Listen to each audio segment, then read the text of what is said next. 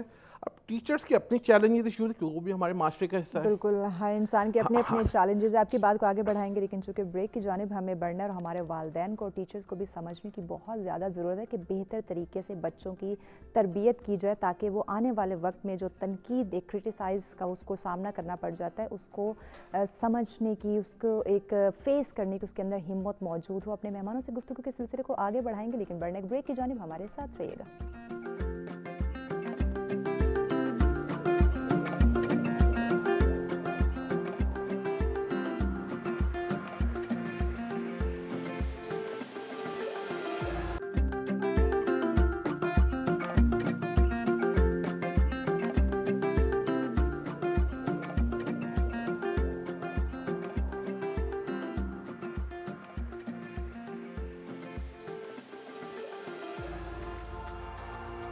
جی welcome back ناظرین. سچ سورہ میں ایک دفعہ پھر سے آپ کو خوش آمدید کہیں گے. اور بریک پہ جانے سے پہلے جس موضوع پہ گفتگو کا سلسلہ جاری تھا کہ تنقید برائے تعمیر میں ہمارے ماہرین ہیں ان کا کیا کردار ہے, تو ماہرین میں ہمارے فیملی, ہمارے ٹیچرز, ہماری سوسائٹی کا بہت اہم کردار ہے, اور ان کی ذمہ داری بھی ہے کہ وہ ہماری نوجوان نسل کو اویئر کریں اور تنقید برائے اصلاح کو پرموٹ کیا جائے, نہ کہ کرٹیسائز کر کے ان کے حوصلوں کو دبا دیا جائے, ان کو اپریشیٹ نہ کیا جائے. جو وہ کام سر انجام دے رہے ہیں وہ کام کرنے کی بجائے وہ واپس بیک آنا شروع ہو جائے, یعنی کہ اپنی زندگی کو وہ کامیاب نہ بنا سکے. تو ہمارے والدین کا, سوسائٹی کا, ٹیچرز کا بہت ہی اہم رول ہے. بڑھتے اپنے آج کے دوسرے موضوع کی جانب کہ ذہنی اور جسمانی صحت کے لیے بامقصد زندگی کی کیا اہمیت ہے, اور ہماری زندگی میں کون سے گول ہونے چاہیے, زندگی کو کیسے بامقصد بنایا جا سکتا ہے. اس پہ اپنے مہمانوں سے گفتگو کے سلسلے کو آگے بڑھاتے ہیں. آپ بھی ہمیں اس ٹاپک پہ جوائن کر سکتے ہیں اپنی رائے کا اظہار کرنے کے لیے یا پھر کوئی سوال کرنے کے لیے. نمبر آپ کی اسکرین پہ موجود ہے.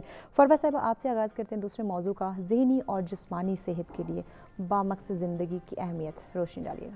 اچھا, یہ جو دونوں ہمارے ٹاپکس ہیں, تنقید برائے تعمیر اور یہ والا ٹاپک, ان دونوں کے لیے ایک چیز جو یہ ہے کہ جب بھی کوئی انسان اتھارٹی کی پوزیشن میں آ جاتا ہے, وہ اپنے اندر دیکھنا, اپنی طرف دیکھنا بند کر کے دوسروں ارد گرد کے لوگوں کو کمتر سمجھ کے ان کو کرنے کی, اس میں والدین بھی آ جاتے ہیں.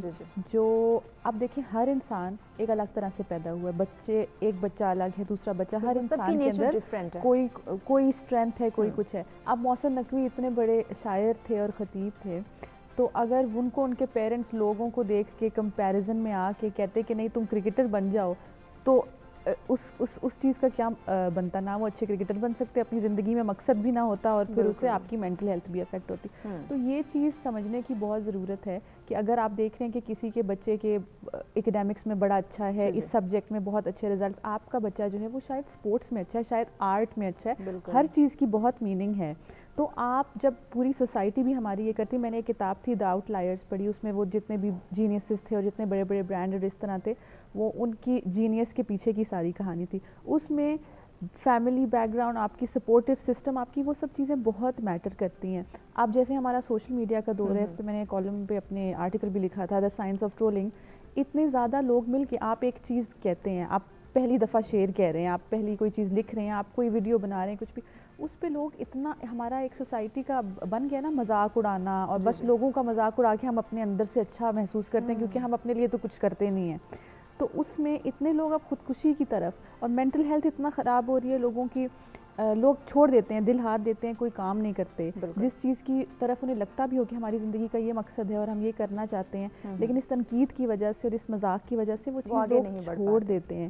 تو یہ چیز جو ہے ہمیں ایز اے سوسائٹی بھی دیکھنی چاہیے, اور بالکل ہر بندے کے اندر جتنی بھی جو بھی کوئی اچھی اسٹرینتھس ہیں, جو بھی کوئی چیز ہے, اس کو نکھر کے آنے دینا چاہیے. یہ چیز اپنے دھیان سے ہم سوچتے ہیں, ہمیں لگتا ہے کہ ہمیں سب پتہ ہے, ہمیں پتہ ہے اس کے لیے کیا اچھا ہے, ہمیں پتہ ہے اسے کیا کرنا چاہیے, اور ہم ان کی بھلائی کر رہے ہیں. اپنے لیے نہیں سوچیں گے, لیکن دوسروں کی لائف میں ضرور جھانک رہے ہوں گے. تو یہ تو چیز جو ہے یہ آج کل بہت ہو رہی ہے. پیرنٹس کو بھی اس چیز کو سمجھنے کی ضرورت ہے. ہم ایز اے سوسائٹی اور پیرنٹس زیادہ تر کمپیریزن میں بہت زیادہ رہتے ہیں کہ اس نے یہ کر دیا تو تم کیوں نہیں. تو یہ ہے کہ آپ کسی اور کی یارڈ سٹک سے اپنی چیز کو میجر نہیں کر سکتے. انسان اور دنیا میں چیزیں کمپیریٹیو نہیں ہوتی. بالکل. تو دوسروں کی چیزوں کو نشانہ نہیں بنائیں, اپنی زندگی کا ایک مقصد بنائیں. ہر چیز جو ہے, ہر انسان ایک کمپلیٹ اینٹی ہے, اس کے اندر ہر ریسورس اس کے لیے ہے. آپ دوسرے کی طرح ایک کو بنائیں گے تو پھر اس کی تو شناخت اور اس کی ذات تو آپ نے گنوا دی. تو اسی طرح آپ کی زندگی کا مقصد بھی آئے گا, بے معنی نہیں ہوگی. اور ایک اور جو رجحان ہے سوسائٹی کا وہ یہ ہے کہ ہر وقت ہم پروڈکٹیو رہتے رہیں. اگر ایک دن آپ نے ریسٹ کر لیا تو آپ کہیں گے آج تو دن ضائع کر دیا, جیسے کہ آپ کوئی مشین ہے. تو اس طرح آپ کی مینٹل ہیلتھ جو ہے اس چیز سے, جیسے کہ میں نے پہلے بھی شروع میں بھی کہا تھا کہ ہم اپنے کام کو اپنی ذات کے ساتھ جو ہے مرج کرنے لگ پڑتے ہیں. میں ایز اے ہیومن بینگ تو پہلے ایگزسٹ کروں نا, پھر میں جو کام کرتی ہوں وہ میری زندگی کے حصے ہیں. ریلیشن شپس ہو گئیں, آپ کا کام, یہ سب آپ کی زندگی کے حصے ہیں. یہ آپ اور آپ کی پوری زندگی نہیں ہے. تو اس وجہ سے جب ہمارے اوپر یہ چیز سوار رہتی ہے کہ ہم پروڈکٹیو ہوں کام میں, یہ کام آپ کو تنقید بھی زیادہ افیکٹ کرتی ہے کیونکہ آپ نے اپنا پورے کا پورا جو آپ کی سیلف ورتھ ہے وہ اپنے کام پہ ڈال دی ہے. اگر کسی نے اس چیز کو کرٹیسائز کیا تو تب تو آپ کہیں گے بھئی اب میرے پاس باقی کیا رہا.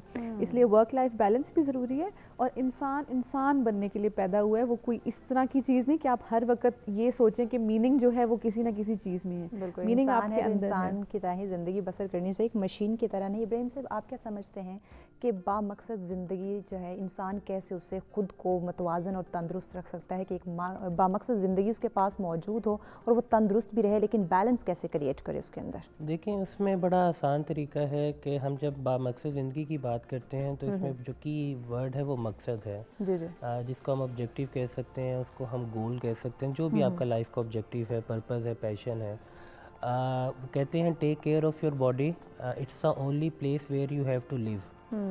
سو میں کتنا اچھا کام کر رہا ہوں, کتنی تیزی سے کامیاب ہو رہا ہوں بائی اینی اسٹینڈرڈس, کتنا دولت کما رہا ہوں, کتنی دنیا پھیر رہا ہوں, اگر میں اپنے جسم کا خیال نہیں رکھ رہا تو وہ بہت جلدی ساتھ دینا چھوڑ دے گی. اس کی اگر ہم بہت ٹیپیکل اگزامپل لیں تو آپ کسی بھی مشین کی لے سکتے ہیں, کہ گاڑی کی لے سکتے ہیں, کہ بے شک اگر برانڈ نیو ہے لیکن اگر آپ اس کو بہت رف اینڈ ٹف اس چیز کو یوز کرتے ہیں, کسی بھی مشین کو, تو اگر اس کی لائف 3 سال ہے تو وہ شاید 1 سال میں جو ہے خراب ہو جائے گی. اسی طرح سے ہماری باڈی ہے اور اسی طرح سے ہماری مینٹل ویل بینگ ہے. جو آئیڈیاز جنریٹ کرنے ہوتے ہیں, جو ٹف ٹائمز آپ نے دیکھنے ہوتے ہیں, ان سے نکلنا ہوتا ہے, وہ تبھی ممکن ہے کہ اگر میری تھاٹس, میری مینٹل ویل بینگ جو ہے وہ ان پلیس ہے. اور وہ تبھی ممکن ہے کہ اگر میں اپنی ایموشنل سپورٹ اور اپنی ایموشنل ہیلتھ پلس اپنی فزیکل ہیلتھ کا دھیان رکھتا ہوں. آپ نے دیکھا ہوگا کہ جو جتنے بھی ہائی پرفارمنگ لوگ ہیں وہ کوئی نہ کوئی کسی نہ کسی طرح کی فزیکل ایکٹیویٹی ضرور کرتے ہیں, اس لیے کیونکہ, اور آئی تھنک اس میں فروا آپ کو بہتر بتا سکتے ہیں کہ جو ہمارے نیورو کیمیکلز ہمارے مائنڈ ریلیز کرتا ہے وہ ہماری باڈی کو کس طرح سے ریلیکس کرتا ہے, کام کرتا ہے, جس سے ہم وہ مینٹلی بھی فریش ہوتے ہیں. آپ نے دیکھا ہو جو لوگ جم جاتے ہیں یا کسی قسم کی فزیکل ایکٹیویٹی کرتے ہیں, رننگ کرتے ہیں, سائیکلنگ کرتے ہیں, سو وہ اس کے بعد زیادہ فریش ہوتے ہیں, اور اسی لیے وہ پریفر بھی کرتے ہیں کہ دن میں کریں تاکہ وہ صبح کریں تاکہ سارا دن اس طرح سے گزار سکیں. سو وہ ہم ہمیشہ تو یہ بہت ضروری ہے. اب اس کو اگر آپ کو لگتا ہے کہ آپ کی زندگی میں ٹائم نہیں نکل رہا یا آپ مینیج نہیں کر پا رہے, آپ بہت بیزی ہیں, تو یہ سب بہانے ہیں. اس کا صرف اور صرف انڈر لائن جو وہ کہنا چاہ رہے ہیں, جو وہ بولنا نہیں چاہ رہے لیکن کہنا چاہ رہے ہیں, وہ یہ ہے کہ میری پرائرٹیز رائٹ نہیں ہیں. ٹھیک ہے, کیا فائدہ اتنی دولت کمانے کا کہ آپ اتنے کمزور ہو جائیں یا بیمار ہو جائیں کہ آپ اس کو خرچ نہ کر سکیں, رائٹ. یا جب آپ فیملی کے ساتھ ٹائم گزارنے کا ٹائم آئے تو آپ میں وہ ہیلتھ ہی نہ ہو, وہ انرجیز ہی نہ ہو کہ آپ ان کو وہ خوشیاں اس سے خرید کے ان کو دے سکیں. یعنی کہ اپنی بامقصد زندگی, اپنے کوئی بھی گولز اچیو کرنے ہیں آپ نے, تو اس کے لیے اپنی مینٹلی اور فزیکلی ہیلتھ کو بھی مد نظر رکھنا ہے تاکہ آپ کی صحت بھی بہتر ہے. جی رافع صاحب, آپ کیا کہتے ہیں کہ بچوں کی اگر بات کر لی جائے تو بچپن سے ان کے اندر کیسے شعور پیدا کیا جائے کہ وہ بامقصد زندگی کے ساتھ ساتھ اپنی صحت کا بھی خیال رکھ سکیں؟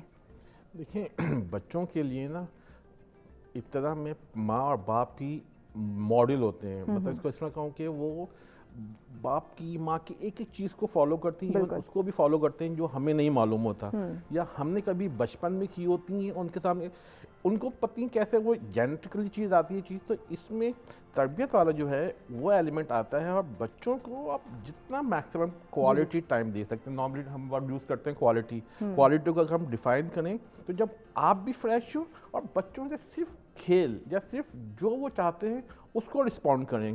بچوں کو معلوم ہے کہ یہ بابا جو ہے یا ماما ہے یہ 100% اس وقت میری ہیں. بالکل. بعد اوقات آپ کے گھر میں جب 2-3 بچے ہوتے ہیں تو اس میں بھی آپ کو خیال رکھنا پڑتا ہے کہ میں نے ایک پورا ٹائم ایک بیٹے کو دینا ہے یا بیٹی کو دینا ہے وہ چیز. کبھی کبھی شیئرنگ بچے چھوٹے میں جیلسی والا فیکٹر ہوتا ہے, جیلسی والا تو بڑوں میں بھی ہوتا ہے, لیکن بچوں والے جیلسی اگر بچوں میں ہی کل کر دیں, جیلسی کو شیئرنگ موڈ میں لے جائیں نا, کہ شیئر کرنے کی عادت ڈال دیں, تو اس سے بچوں میں تھوڑی سی شخصیت میں نکھار ہوتا ہے, اور بچوں میں نا بینگ آپ بہتر سمجھتی ہیں, ندیم بھی بہتر جانتے ہیں کہ بچوں میں نا ہمیں کچھ نہ کچھ اسکلز ہمیں نظر آنا شروع ہو جاتی ہیں. بالکل. لیکن ہمارا المیہ ہوتا ہے میں ڈاکٹر نہیں بنتا, میرے بیٹے کو ڈاکٹر بننا چاہیے, یا جو میں نہیں کر پایا وہ میرا بیٹا یا بیٹی کرے گی, جو خواہشات میں پوری نہیں کر سکا وہ میں کوشش کرتا ہوں اپنے بیٹے کے روپ میں, بیٹے کے روپ میں دیکھوں, کوئی غلط نہیں ہے. لیکن اگر بیٹی اس میں نہیں ہے تو امپوز مت کریں. عقل مندی کا تقاضا یہ ہے, اگر آپ چاہتے ہیں آپ کی بیٹی ایک فلنتھراپسٹ بنے, تو اس کو ان طرح کی ایکٹیویٹیز میں ڈائریکٹلی انگیج کریں تاکہ اس کا انٹرسٹ سیلف انٹرسٹ ڈیولپ ہو. یہ آپ کر سکتے ہیں ان ایکٹیویٹیز میں. مثال کے طور پر میں ایک سوشل ویلفیئر کے پروگرام کرتا ہوں, ایک چیریٹی کے پروگرام میں جانا چاہتا ہوں, تو اپنے ساتھ میں بچوں کو لے جانا, میں بولوں نہیں, جب مجھے دیکھیں کہ میں کسی سے بات کر رہا ہوں, کسی کو راشن کو ایسی چیز کر رہا ہوں, تو ان میں خود وہ اسکلز ہے. تو یہ تربیت والا پہلو ہمارے بچوں میں ہو, اور اس کو اس طرح ہم لے کے چلیں نا کہ بچے اپنے آپ کو بڑا, اور بچوں میں کانفیڈنس ہوتا ہے, وہ کوشش ہوتی ہے 2 سال کے نہ 5 سال کا لگے, 5 سال کو 10 سال کی, تو ان کو بولنا ہاں تم بڑے ہو گئے ہو. ہر وقت اپریشیٹو موڈ میں رہیں. بچوں کو کوئی پپٹ بنا کے لے آئیں, کوئی ٹوائے کا ڈیزائن کرا کے, ویری گڈ بیٹا, بہترین, ایکسیلنٹ ڈرائنگ, کوئی الٹی سی چڑیا بنا دی. ان کو پرموٹ کرنا چاہیے, ان کو اپریشیٹ کرنا چاہیے جو بھی وہ کارنامے سر انجام دے رہے ہو. فروا, نفسیاتی بیماریاں بہت زیادہ ہماری نوجوان نسل کے اندر پائی جا رہی ہیں, تو ان کی زندگی کو بے مقصد بنانے کے پیچھے کیا یہی وجوہات ہیں؟ بالکل یہی وجہ ہے کہ بچپن میں, جیسے کہ انہوں نے بھی کہا, بچپن میں ہم اپنے بچوں کا سینس آف سیلف ڈیولپ نہیں کرنے دیتے. وہ جو ان کی انڈیویجویلٹی ہے وہ نہیں آنے دیتے. ہم نے سوچا ہوا ہوتا ہے پہلے سے کہ میرا بیٹا ہوگا, بیٹی ہوگی, وہ یہ ہوگا, ایسا ہوگا, سوسائٹی ہمارے خاندان میں یہ چلتا ہے, سوسائٹی میں یہ ہے, میں یہ کرنا چاہتی ہوں. اسی بات میں اپنا میسج بھی انکلوڈ کیجیے گا. تو یہ سب چیزیں جو ہیں وہ ہماری سوسائٹی اور جو پیرنٹس ہیں وہ بچوں کو اس طرح سے ایک طرح سے سفوکیٹ کرتے ہیں. پھر جب وہ بڑے ہوتے ہیں, اب ظاہر ہے کسی کے اندر اگر ایک رائٹر ہے, کسی کے اندر ایک فلانتھروپسٹ ہے, کچھ بھی ہے, وہ آپ نے بالکل مرجھا کے ڈر کے اندر سے بیٹھا ہوئے اور باہر سے وہ ڈاکٹر بن رہے ہیں, کچھ کریں, تو اس وجہ سے مینٹل ہیلتھ ایشوز بھی کافی زیادہ جو ہے سوسائٹی میں آتے ہیں. جے کے رولنگ سب سے بڑی ہماری دنیا میں اس وقت رائٹر ہیں. ان کی کتاب جو تھی پہلی ہیری پوٹر, جو دنیا میں اتنی مقبول ہے, 47 یا پتہ نہیں کتنی دفعہ ریجیکٹ ہوئی تھی. تو اگر آپ اس طرح سے, انہوں نے پھر بھی کنسسٹنٹ ریزیلینس, ڈپریشن سے گزری, اور پھر بھی اتنا اس کو پھر بعد میں وہ سکسیزفل ہوئی. تو ہمارے یہاں تو یہ بن گیا ہے کہ آپ پہلی, دوسری, تیسری دفعہ کسی کو ریجیکٹ کریں, وہ تو دل ہاتھ کے دل چھوڑ کے. ہاں, تو اس میں ایک نسخہ یہ بھی ہے کہ جیسے کہ آپ نے کہا کہ نوجوان پھر 50 ایئرز کا بھی ہو کے کوئی انسان اپنی مقصد کے بارے میں سوچ رہا ہوتا ہے کہ میں نے تو اپنی اتنی زندگی ضائع کر دی, میرا مقصد کیا ہے. تو یہ تھا. تو اس لیے آپ یہ بھی سوچ سکتے ہیں کہ میں کبھی میرے لیے یہ چیز ورک کی تھی کہ بستر مرگ پہ جب میں ہوں گی تو میں اپنی زندگی کو کیسے یاد کرنا چاہتی ہوں کہ میں نے اپنا وقت جو ہے وہ کس چیز کے لیے دیا اور کیا. اور ضروری نہیں ہے اس وقت آپ کے پاس جواب ہو, ہر چیز آپ کو پتہ نہیں ہو سکتی, آپ کو بعد میں بھی پتہ چل سکتی ہے. سو بے مقصد زندگی جو ہے وہ ہوتی ہے جو ہم کسی کے کہنے پہ اور کسی کی آنکھوں سے دیکھتے ہیں. جو ہم خود سے محسوس کریں چیز, پھر مقصد تو ہمیں اسی کا ملے گا. مقصد وہی ہوگا جو ہم خود سے ریئلائز کر رہے ہوں, فیل کر رہے ہوں کہ یہ اللہ پاک نے کوالٹیز ہمارے اندر رکھی ہیں اور یہ کام ہمیں کرنے کی ضرورت ہے. ابراہیم صاحب کیا میسج دینا چاہیں گے ہمارے ناظرین کو؟ میرا سمپل سا میسج یہ ہے کہ زندگی ایک سفر ہے, یہ کوئی ریس نہیں ہے. آپ اس میں صرف کوشش کریں. اگر آپ ایکسپریس وے پہ ہیں, آپ ایف ایکس میں جا رہے ہیں, کوئی مرسیڈیز میں جا رہا ہے, تو کوئی فرق نہیں پڑتا. اپنے اپنے ٹائم پہ آپ اپنی اپنی منزل پہ پہنچ جائیں گے. تھوڑا سا صبر رکھیں, کنسسٹنٹ رہیں, اور جو سیٹ بیکس آتے ہیں ان سے سیکھیں ضرور, لیکن اس کو حاوی نہ کریں. جو لوگوں سے آپ فیڈ بیک لے رہے ہیں, جو کمپیریزن ہے نا کہ وہ اس عمر میں یہاں تک پہنچ گیا, میں نے بھی پہنچنا ہے, جو سوشل پریشر ہے, پیرنٹس سے ریکویسٹ یہ ہے کہ اپنے بچوں پہ یہ کمپیریزن نہ کریں. فلاں کا بچہ فلاں یہاں پہ پہنچ گیا, تم کیا کر رہے ہو. کہ زندگی کو ایک سفر کی طرح گزارے, اور ہر مسافر کی طرح آپ بھی اپنی منزل پہ پہنچ جائیں گے. سوالیہ نشان تب ہے اگر آپ کو منزل کا نہیں پتہ, اور اگر منزل کا نہیں پتہ تو اس کے لیے بڑوں سے سیکھیں, انٹرنیٹ پہ دیکھیں, جو ایکسپرٹس ہیں ان سے دیکھیں. اور اس کا سب سے جو لٹمس ٹیسٹ ہے وہ یہ ہے, وہ ایسا کون سا کام ہے جو آپ شدید سردی کی رات کو اگر 2 بجے بھی کوئی فون کر کے گئے تو آپ گرم بستر سے نکل کے کر لیں گے. وہ شاید آپ کا شوق ہے, بجائے اس کے کوئی ایسا کام جو آپ کو کوئی دن میں کہ اور آپ کے اچھا یار جب ٹائم ہوگا تو کر لوں گا. تو اس طرح کے پیٹرنس کو آئیڈینٹیفائی کریں تو آپ جو ہے چانسز, اور اپنے آپ کو ٹائم دیں, صبر کریں, ہر چیز میں جلدی نہ کریں. یہ نہ سمجھیں کہ بس میں نے 6 مہینے میں یہ کر لیا, سال میں یہ کر لیا, 2 سال میں, یہ ایسا بالکل نہیں ہوتا, یہ ان نیچرل ہے. اور اگر ہو بھی گیا تو 6 لگ بھی گیا آپ کا, تو وہ چانسز ہیں کہ کولیپس بھی کر جائے گا. سو جو اپنی فاؤنڈیشن ہے اس کو اسٹرانگ رکھے اور اس میں پیشنس اینڈ پرسسٹنس از دا کی. بہت شکریہ ابراہیم صاحب. جی رافع صاحب آپ کیا میسج دینا چاہیں گے ہمارے ناظرین میں اس میں کہوں گا کہ نا پریزنٹ کو انجوائے کریں, چاہے وہ آپ کا چاہے آپ کے بچوں کا ہو. اور بچوں کو جو ایک فیز ہے بچپن, ان کو بچپن میں اگر عقل کی باتیں کرنے لگیں تو یہ بھی ایب نارمل ہے. تو بچوں کو بچپن میں رہنے دیں نا, بچوں کو جو فیزز ہیں اسی کے حساب سے لے کے چلیں اور ریس میں مت لگیں. بالکل ریس میں نہیں لگنا چاہیے. آپ تینوں مہمانوں کا بہت شکریہ, آپ نے ہمیں جوائن کیا. اور ناظرین ابھی بریک کی جانب بڑھنا ہے, بریک کے بعد ہمیں کچھ اور مہمان جوائن کریں گے, ہمارے ساتھ رہیے گا.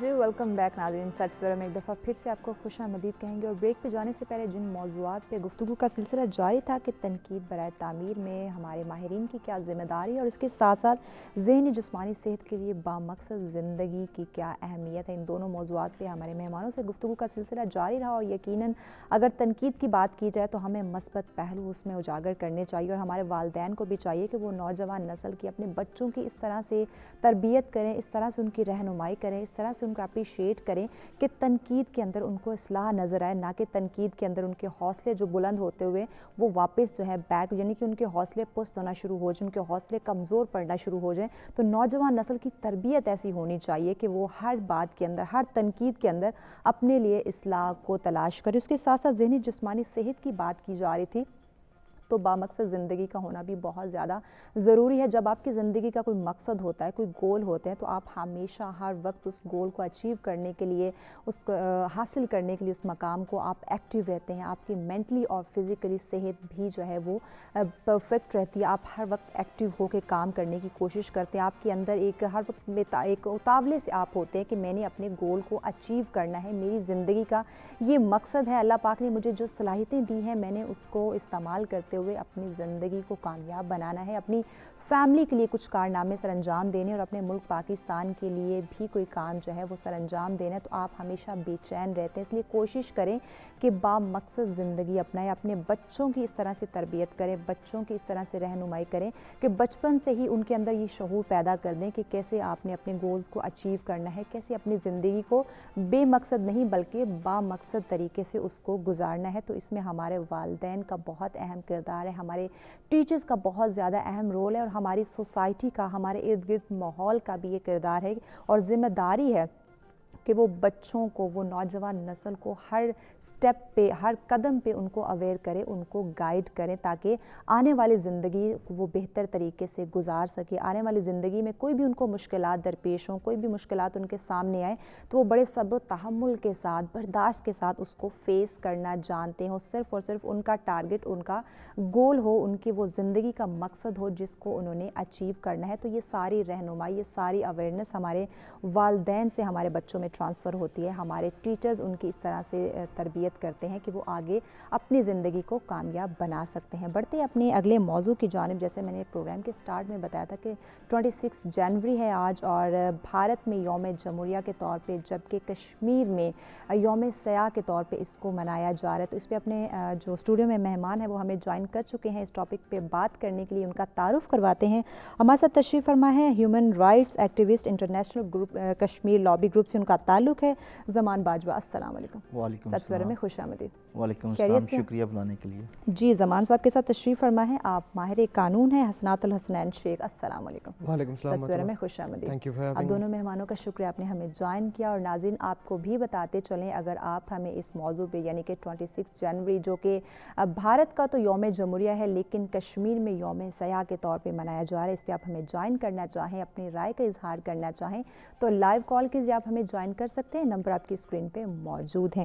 جی زمان صاحب آپ سے آغاز کرتے ہیں اپنے موضوع کا. 26 جنوری بھارت کا تو یہ یوم جمہوریہ ہے لیکن کشمیر یوم سیاح کے طور پہ منا رہا ہے, روشنی ڈالیں. بالکل, انڈیا اس دن کو ریپبلک ڈے کے طور پہ منا رہا ہے اور وہ ایک خود کو سو کال جو ہے نا one of the largest democracy of the world جو ہے نا کلیم کرتا ہے، مگر اس کے ساتھ ساتھ کشمیری اس کو as a black day observe کر رہے ہیں۔ اس کی وجہ یہ ہے کہ کشمیری پچھلے 73 سالوں سے ان کا جو رائٹ ٹو سیلف ڈٹرمینیشن ہے اس کا وہ وعدہ کر رہے ہیں، اور ایک ایسا ملک جو خود کو جمہوریت کا وہ دعوے دار ہے، اور انہوں نے یونائٹڈ نیشن کے اندر کشمیریوں کا جو رائٹ ٹو سیلف ڈٹرمینیشن ہے اس کا پرومس کیا، مگر وہ ان کو دے نہیں پا رہے۔ نہ صرف یہ وہاں پہ ان کا جو حق سلب کیا جا رہا ہے، بلکہ وہاں پہ جو اٹراسٹیز کی جا رہی ہیں، کشمیریوں کی جو زبانیں ہیں ان کو بند کیا جا رہا ہے۔ صرف کشمیریوں کی نہیں، وہاں پہ جتنی بھی دوسری اقلیتیں ہیں، چاہے وہ کرسچن ہیں، وہ سکھ ہیں، یوم جمہوریہ کی آپ نے بات کی، آپ دیکھ رہے ہیں کہ پورا کا پورا جو اس وقت ہریانہ،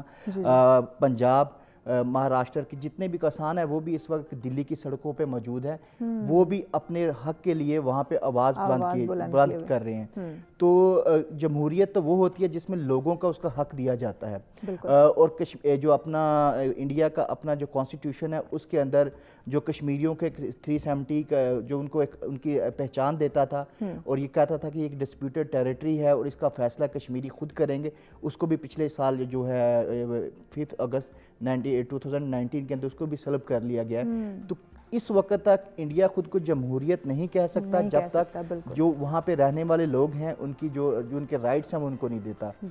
جمہوریت ہے ہی لوگوں کے حقوق کا نام، تو جب لوگوں کو حقوق نہیں مل رہے تو پھر وہ جمہوریت نہیں۔ جمہوریت نہ ہوئی، بالکل جی۔ جہاں آپ لوگوں کی حق تلفی کر رہے ہیں، جہاں آپ اتنے سالوں سے ان مظلوم کشمیریوں کے حق تلفی کی جا رہی ہے، ان کے حقوق ان کو نہیں دے رہے، آپ خود کو جمہوریت کے ایک جمہوری ملک نہیں کہہ سکتے، جہاں آپ کسی کا حق مارے اور نہتے کشمیریوں کے اوپر آپ ظلم پہ ظلم ڈھائے جا رہے ہیں، تو اس کے باوجود آپ کیسے یہ ایک جو جمہوری نقاب آپ نے پہن رکھے اس کو اتارنے کی ضرورت ہے؟ آپ اپنے آپ کو ایک جمہوری ملک نہیں کہلا سکتے۔ ہمارے ساتھ ایک کالر موجود ہے جی، امتیاز صاحب کراچی سے، السلام علیکم۔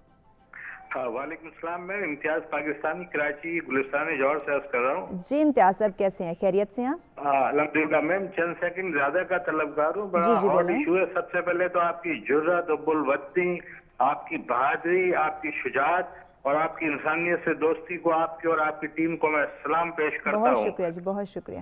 بات دراصل یہ ہے کہ کشمیریوں پر نہیں بلکہ کشمیری معصوم بچے، عورتیں جو بیچاری معصوم ہوتی ہے ان کے ساتھ درندگی کی جا رہی ہے، اور آج کا دن دنیا نے ثابت کر دیا کہ کشمیری پہ ظلم جو ہے وہ ایک حقیقت ہے۔ اور میں یونائٹڈ نیشن سے ریکویسٹ کرتا ہوں، ہمبلی ریکویسٹ کہ سر look into the matter, because United Nations is very big institution, but Modi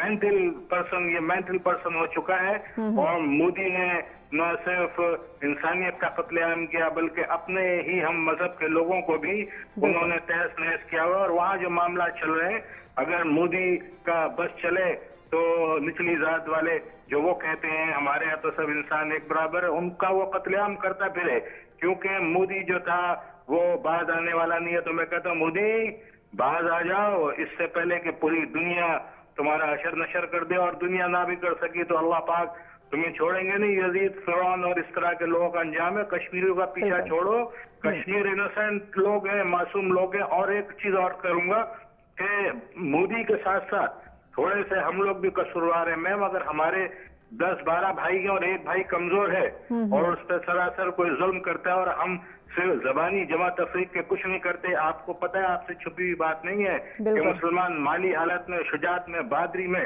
کتنے آگے ہیں، اور ہم نیکوڈ پاور بھی ہیں۔ اس کے باوجود اگر کشمیریوں پہ کوئی ظلم کرتا ہے تو تھوڑے سے قصوروار ہم بھی ہوتی۔ مودی تو ظالم اور جابر ہے ہی، مگر ہم اس کو ختم کرنے کے لیے اس کی ترکیبوں کو یکجا ہونا پڑے گا، اور کشمیری کو سچ معنوں میں اپنا حقیقی بھائی بہن سمجھنا پڑے گا کہ مسلمان ایک دوسرے کا بھائی ہوتا ہے، اور ایک کی تکلیف سب کے لیے یکساں بالکل جی، ان کی تکلیف سب کی تکلیف ہے۔ بہت شکریہ امتیاز صاحب، اور یقیناً ہم سب کو ایک جان ہو کے چلنا پڑے گا، اور ہمیشہ پاکستان جو ہے وہ اپنے کشمیری بہن بھائیوں کے ساتھ کھڑا ہے، ان کے ساتھ قدم سے قدم ملا کے ان کے درد میں ہمدرد ہے، اور ہمیشہ رہے گا بھی۔ اور جو بھارت کا ایک فریب جو چہرہ ہے وہ ہمیشہ سے بے نقاب کرنے کی کوشش کی گئی اور آگے بھی کرتے رہیں گے، اور بھارتیوں کو یہ سمجھنا ہوگا کہ جو حق خود ارادیت کی بات کی گئی تھی اور کشمیریوں کو ان کا حق حق دینا ہی ہوگا. ان کا حق دیے بغیر آپ کہیں نہیں جا سکتے. جو کشمیریوں کا حق ہے وہ ان کو مل کر ہی رہے گا. اس ٹاپک پہ آپ بھی ہمیں جوائن کر سکتے ہیں اپنی رائے کا اظہار کرنے کے لیے یا پھر ہمارے ایکسپرٹ سے کوئی سوال کرنے کے لیے. نمبر آپ کی اسکرین پہ موجود ہیں. جی حسنات صاحب, آپ کا کیا پوائنٹ آف ویو ہے 26 جنوری جو کہ آج پورے ملک میں پوری دنیا میں ایک کشمیری جو یوم سیاہ کے طور پہ منا رہے ہیں اپنے حق کے جو خود ارادے تھے اس کے لیے؟ اچھا محترمہ, اس میں سب سے پہلا پہلو یہ ہے in legal history, this date is to commemorate the constitution of India. Hindustan نے جس دن اپنی آئین سازی کی اور اس کو اڈاپٹ کیا ان جنوری 1950, اور اس دن انہوں نے the government of India act 1935 کو سپر پاس کیا اور ایک قانون اسٹیبلش کیا. وہ سیلیبریٹ کرتے ہیں کہ ہم ایک کانسٹیٹیوشنل ریپبلک بن گئے اس تاریخ پہ.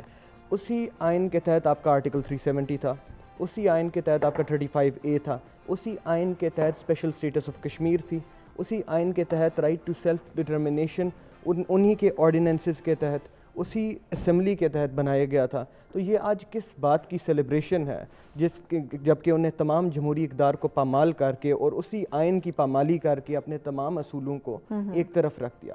دوسری طرف محترمہ, یہ صرف پاکستان کے لیے یا کشمیر کے لیے یا ہندوستان میں بسنے والی مائنورٹیز کے لیے یا اپریسڈ کلاسز کے لیے بلیک ڈے نہیں, بلکہ پوری دنیا کی جمہوریت کے تصور کے لیے بلیک ڈے. بالکل, because if a state considers itself a democracy and it goes on to commit mass atrocities on the people, mass rapes, use of weapons that are prohibited by the United Nations, اور اس چیز کو وہ جاری رکھتی ہے and it claims to be a democracy, it's not a republic, it's a joke. بالکل جی, جہاں آپ نہتے کشمیریوں پہ ظلم ڈھائے جا رہے ہیں, وہ ایک نہتے ہیں, ان کے پاس کوئی ہتھیار نہیں, لیکن وہاں پہ ان پہ گولہ باری کرنا, وہاں پہ ہتھیار کا استعمال کرنا, بے وجہ ان کو نشانہ بنانا, ان کو قتل کر دینا معمول بن چکا ہے. اس پہ مزید بھی گفتگو کریں گے. کالر ہمارے ساتھ ہیں جی, یحییٰ صاحب کراچی سے. السلام علیکم. وعلیکم السلام, کیسی ہیں میری بہن آپ؟ جی الحمدللہ, آپ کیسے ہیں, خیریت سے ہیں؟ الحمدللہ, تمام آپ کے مہمانوں کو سلام ہو اور تمام ٹیم کو سلام ہو. جی کیا کہنا چاہتے ہیں؟ میں یہ کہنا چاہوں گا, دیکھیں میں تھوڑا شروع میں یہ کہوں گا کہ پہلے تو ہمیں اللہ پاک کا احسان اور شکر ادا کرنا چاہیے کہ ہم پاکستان میں رہتے ہیں. بالکل, جو لوگ دو قومی کے نظریے کے خلاف تھے, آج یہ بات ثابت ہو چکی ہے کہ ہم ان سے کہیں بہتر ہے. آج کشمیر تو کشمیر ہے نا, لیکن بھارت کے اندر جو مسلمانوں کے ساتھ سلوک ہو رہا ہے, جو ظلم و زیادتی ہو رہی ہے, اور اس کو دیکھ کے دل کانپ جاتا ہے. اور کشمیر کی رہی بات, تو کشمیر کے ساتھ تو انہوں نے جو انتہا کی ہے وہ کی ہے, لیکن مسئلہ یہ ہے کہ میرا نظریہ تھوڑا ڈیفرنٹ ہے. میں کہہ رہا ہوں کہ مودی جو ہے نا, مودی کو میں ضرور آپ برا بھلا کہیں, لیکن مودی وہ بندہ ہے جو انڈیا کے ٹکڑے ٹکڑے کروا دے گا. آپ یہ یاد رکھیے گا, مسلمانوں کی وہاں تحریک اٹھ رہی ہے, اٹھے گی, یعنی وہاں بھی ایک اندر ایک کشمیر تو انشاءاللہ بنے گا پاکستان, لیکن وہاں بھی لوگ جو ہے نا مسلمان اتنے فرسٹریٹڈ ہیں کہ وہ خود ایک پاکستان اور مزید بنانے کے چکر میں وہاں ہیں. لیکن میرا, کیونکہ میں ذرا سیریس گفتگو کرنا چاہ رہا ہوں, بات یہ کہ دیکھیں ہم اقوام متحدہ سے درخواست کرتے ہیں, کشمیروں کے وزٹ کرانے کے لیے ہماری فوج جب دیکھی گئی تو اقوام متحدہ کی گاڑیوں پہ انہوں نے گولیاں چلائی, لیکن وہ پھر بھی خاموش رہے. اس طرح یہ قراردادیں وراداتیں ہم کرتے رہتے ہیں.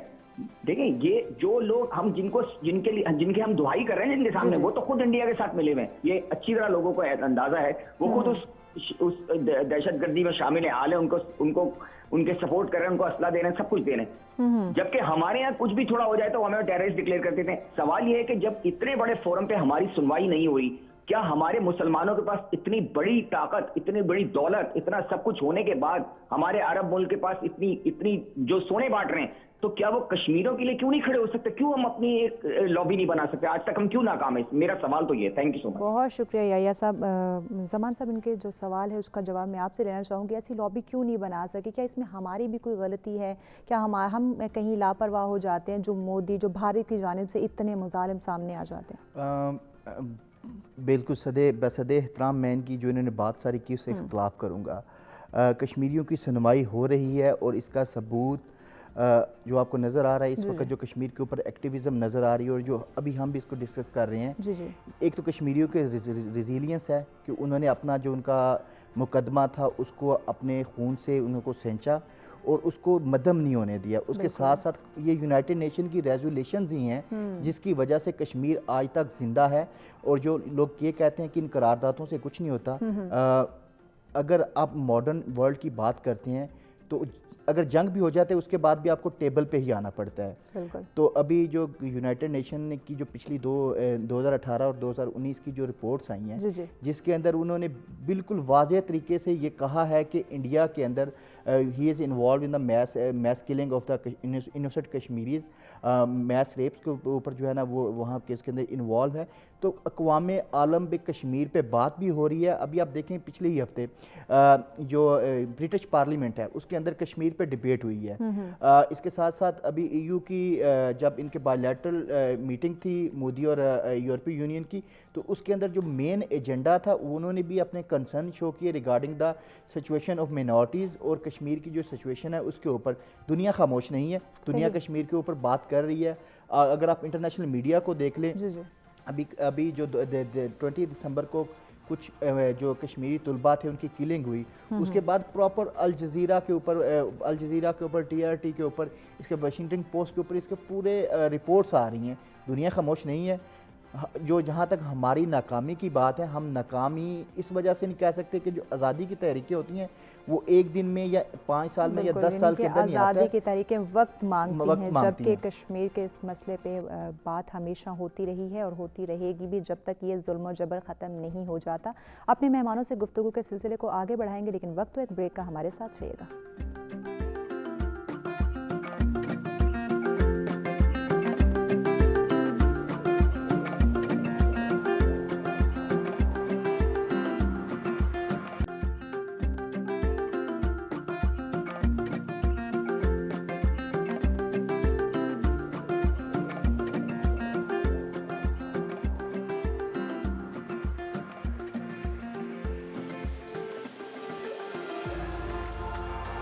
جی ویلکم بیک ناظرین. سچ سویرا میں ایک دفعہ پھر سے آپ کو خوش آمدید کہیں گے. اپنے مہمانوں سے گفتگو کا سلسلہ جاری ہے. 26 جنوری جو کہ بھارت کا یوم جمہوریہ ہے, لیکن کشمیر اس کو یوم سیاہ کے طور پہ مناتے ہیں, یعنی کہ کشمیری اپنے حق افادیت کے لیے آج بھی حق خودارادیت کے حوالے سے آج بھی آواز بلند کیے ہوئے ہیں کہ کب ان کو ان کا حق دیا جائے گا, کب اس ظلم سے یہ جو مظلوموں کے اوپر ظلم ڈھائے جا رہے ہیں ان کو چھٹکارا ملے گا, آخر کب ان کو آزادی دی جائے گی, کب بھارت کا یہ چہرہ بے نقاب ہوگا, کب وہ اپنے یہ ظلم ڈھانا بند کریں گے. اس پہ مزید بھی اپنے مہمانوں سے گفتگو کے سلسلے کو آگے بڑھائیں گے, لیکن 26 جنوری بھارت کا یوم جمہوریہ اور مظلوم کشمیریوں کے حق خودارادیت کے اوپر ہماری ٹیم نے ایک رپورٹ تیار کی ہے. آئیے چل کے پہلے وہ دیکھتے ہیں.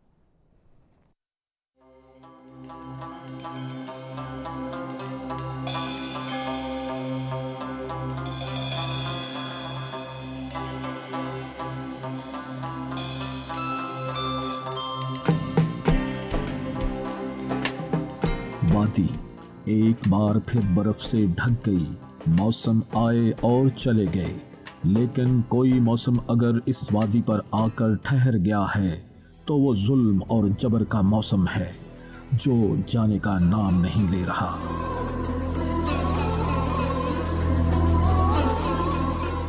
مقبوضہ کشمیر جس کی خوبصورتی کی مثال جنت سے دی جاتی ہے, محسوس ہوتا ہے کہ وہاں رہنے والوں کو ارد گرد پھیلی خوبصورتی کا احساس بھی نہیں رہا, کیونکہ ان کی زندگی خوف اور دہشت کے سایوں میں گزر رہی ہے, اور جوان بیٹے اور بھائی گھروں سے اٹھا کر نامعلوم مقامات پر منتقل کر دیے جاتے ہیں. پیلٹ گنز, خاردار تارے اور آنسو گیس جیسی چیزوں کا استعمال مقبوضہ وادی میں روزمرہ کا معمول ہے. 72 سال سے میدان جنگ بنا یہ علاقہ جہاں انسانی حقوق کا چہرہ خون آلود ہے. کتنی ماؤں اور عورتوں پر جسمانی ذلتوں اور ذہنی اذیتوں کے دور گزر گئے, لیکن عالمی نام نہاد حقوق کے علمبرداروں کے احساس مرے ہوئے بدبودار گدھ کی مانند ہیں. 5 اگست کے بعد جب مقبوضہ کشمیر میں کشمیریوں کی خصوصی حیثیت کو ختم کر دیا گیا, 173 دن گزرنے کے باوجود لاک ڈاؤن برقرار ہے. دنیا کی سب سے بڑی جمہوریت کے دعوے دار بھارت نے جموں کشمیر کو فوجی چھاونی میں بدل دیا ہے. بے گناہ اور نہتے کشمیریوں کے قتل پر مقبوضہ وادی میں آہو بقا کا سلسلہ ختم نہیں ہو رہا. جنوری کشمیریوں کے زخم تازہ کر دیتا ہے. 70 سال سے اپنے حقوق کے لیے لڑتے کشمیری